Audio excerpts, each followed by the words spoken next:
Igitondo cyiza kuri mwese mukurikira PK Media Panel, mbahaye ikaze mu makuru aramutse muri kino gitondo tariki 14 Gicurasi 2026 mujye kugezwaho nanjye Samuel Baraka. Amakuru yacu aribanda kuri izi ngingo zikurikira. Ndabwira yuko mu karere ka Nyanza abaganga bashinjwe kurangarana umubyeyi bagejejwe imbere y'ubutabera. Mu karere ka Ngororero umuganga watwikishije amazi yatuye umukozi wo mu rugo yatawe muri yombi. Mu yandi makuru ndababwira ko polisi yafunze 6 bakekwaho kubeshya ko bafasha abantu kujya kwiga muri Canada. Mu mahanga mu gihugu cya Philippines amasasu yarashwe muri Sena. Perezida Donald Trump ntahangayikishijwe n'ihungabana ry'ubukungu nko gutunga intwaro kirimbuzi kwa Iran. Ikaze mu makuru arambuye. Tuyahere kuri inkuru ivuga ko Perezida Paul Kagame na Bola Tinubu baganiriye ku gushimangira ubufatanye mu bya gisirikari. Perezida Paul Kagame ejo kuwa gatatu tariki 13 Gicurasi yakiriye mu biro bye mugenzi we Ahmed Bola Tinubu wa Nigeria bagirana ibiganiro byibanze ku ngingo zirimo gushimangira ubufatanye mu bya gisirikari. Perezida Tinubu ari mu bakuru b'ibihugu bari mu Rwanda aho bitabiriye inama ihuza abayobozi b'ibigo by'ishoramari muri Afurika n'abandi bagira uruhare rukomeye mu iterambere ry'uyu mugabane. Ibiro by'umukuru w'igihugu Village Urugwiro binyujije ku rubuga rwabyo rwa X byavuze ko mu byo ba perezida b'u Rwanda na Nigeria baganiriye harimo uko Nigeria n'u Rwanda byashimangira ubufatanye mu bya gisirikari. Biti Perezida Kagame yakiriye nyakubahwa Bola Tinubu, Perezida wa Repubulika ya za Leta za Nigeria muri Village Urugwiro. Ibiganiro byabo byibanze ku gushimangira ubufatanye bwiza buri hagati y'u Rwanda na Nigeria mu nzego z'ingenzi zirimo ubucuruzi, ingufu n'ubufatanye mu bya gisirikari. Perezida Kagame kandi yakiriye Tinubu n'itsinda ayoboye mu musangiro w'ifunguro ryo ku manywa. U Rwanda na Nigeria bifatanya mu bya diplomasi, politiki n'ibindi. Ibihugu byombi by'umwihariko bifitanye amasezerano mu ngeri z'ingenzi zirimo imikoranire mu by'umutekano, ibijyanye no gutwara abantu n'ibintu mu ndege n'ay'ubufatanye mu bya tekiniki, aho abaganga bo muri Nigeria bafatanya n'abo mu Rwanda mu kubungabunga ubuzima bw'abaturage. Reka noneho dukomeze kuri inkuru ivuga ko mu karere ka Nyanza abaganga bashinjwe kurangarana umubyeyi bagejejwe imbere y'ubutabera.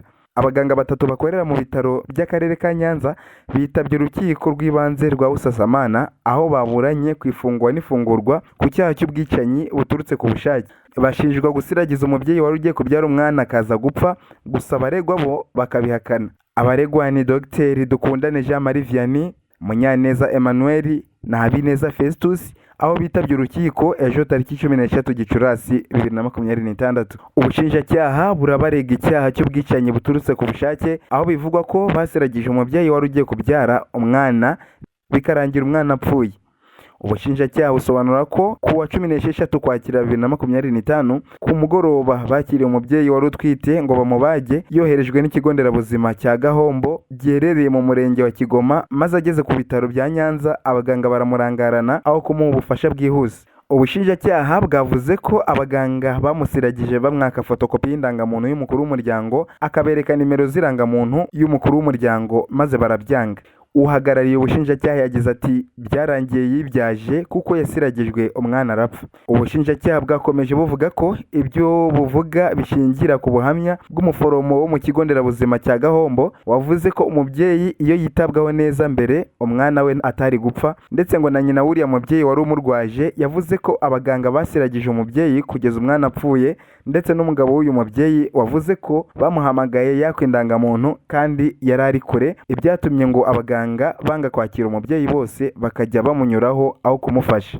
Aba baganga bo baburanye bahakana ibyo baregwa, bavuga ko ubusanzwe batakira umuntu uko yaje ahubwo bakira umuntu bitewe n'uko arembye. Bavuga ko uriya mubyeyi bamwakiriye neza, bamwambika ibigenerwa umubyeyi ugiye kubagwa, maze haza undi mubyeyi uri kuva cyane bahita bamuheraho, maze basoje kumubyaza haza undi mubyeyi nawe wari umeze nabi bahita bamwitaho, kandi byose ngo byakorwaga babanje gusobanurira umubyeyi wa mbere akabyumva ndetse akabyemera ko babanza abandi kuko ari bo bari bababaye cyane.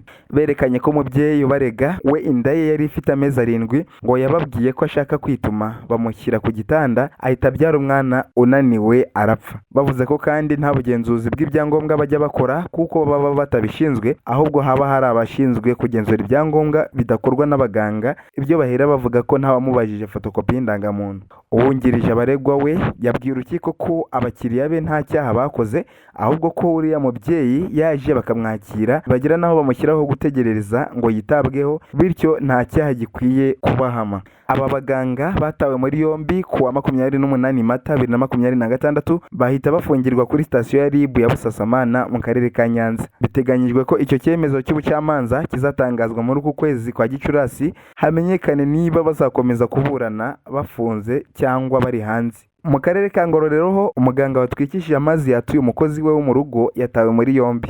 Urwego rw'igihugu rw'ubugenzacyaha RIB rwatangaje ko rwataye muri yombi umugore wo mu murenge wa Gatumba w'akarere ka Ngororero usanzwe akora akazi k'ubuganga nyuma yo gutwikisha amazi ashyushye umukozi we wo mu rugo. RIB yemeje ko yamutaye muri yombi ibinyujije ku rubuga rwayo rwa X, ikaba yavuze ko afungiye kuri sitasiyo yayo ya Gatumba. Amakuru avuga ko uriya muganga yatwitse umukozi we wo mu rugo amuziza guteka atinze. Amashusho yashyizwe ku mbuga nkoranyambaga yerekana uwahohotewe kuri ubu urwariye mu bitaro bya Muhororo yahiye agakongoka by'umwihariko mu maso ndetse no mu gituza. RIB icyakora yahakanye ko umugabo w'uriya muganga watawe muri yombi asanzwe ari umukozi wayo. Ikindi kandi umugabo w'uyu ukekwa ntabwo ari umukozi wa RIB nk'uko mwabyanditse. Ni nyuma y'amakuru atangwa n'abaturage avuga ko uwahohotewe yatangiye guhatira kubabarira uwamutwitse.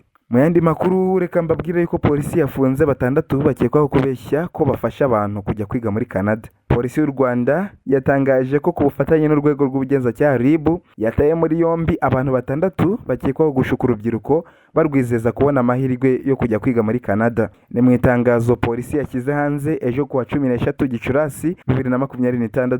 Mu itangazo polisi yanyujije ku mbuga nkoranyambaga yagize iti abafashwe barimo kubazwa kugira ngo hakorwe iperereza no kumenya ukuri ku by'iki gikorwa. Ejo ku wa 13 Gicurasi nibwo ku mbuga nkoranyambaga hasigaye amakuru y'uko kuri imwe muri hoteli yo mu mujyi wa Kigali hari abantu benshi cyane bashakaga amakuru yo kujya kwiga muri Canada. Bikekwa ko ari amakuru uru rubyiruko rwagiye gushaka yo kujya kwiga muri Canada. Abahageze bagaragaje ko nta muntu wo muri Canada wari uhari. Byavugwaga ko aba bantu barenga 1000 bari buzuye mu bice bitandukanye by'iyi hoteli. Umuvugizi wa polisi y'u Rwanda ASP Boniface Rutikanga yabwiye Igihe dukesha iyi nkuru ko iperereza rikomeje harebwa niba aba bantu bafite ibyangombwa bisabwa. Ati ni ukureba niba Mineduc ibazi, ese ambasade ya Canada mu Rwanda irabazi, ese kaminuza n'ayo mashuri bavuga ko bahagarariye birabazi, ese bafite ibyo byangombwa bibemerera guhagararira ibyo bigo mu Rwanda. Yashingiye kandi ko hari uburyo bwemewe iyi mirimo ikorwamo, aho abantu baba bafite aho babarizwa ndetse bafite n'ibyangombwa byose bisabwa, bityo iperereza riri gukorwa na RIB naryo rizatanga ukuri. Ati kugeza ubu ntabwo wahamya ko ari abatekamutwe, ibiri buve mu iperereza nibyo bizagaragaza ukuri. So bwa mbere ibintu nk'ibi bibaye ko muri 2019 nabwo urubyiruko rubarirwa mu bihumbi rwagiye mu cyumba cy'inama cy'inyubako ya Kigali Convention Center mu nama rwari rwatanzemo amafaranga ariko rusanga rwishyuye abatekamutwe. Amakuru yacu tujye mu mahanga mbabwire ko mu gihugu cya Philippines amasasu yavuzwe muri Sena. Amasasu abarirwa muri 15 yumvikanye muri Sena ya Philippines nyuma y'uko polisi n'ingabo zirwanira mu mazi zinjiye mu cyumba cy'inteko bashaka guta muri yombi umwe mu basenateri ushakishwa n'urukiko mpuzamahanga mpanabyaha. Al Jazeera yanditse ko amasasu yumvikanye ubwo abasirikari bafite imbunda n'abapolisi bafite ingabo binjiraga mu ngoro y'inteko ishinga amategeko.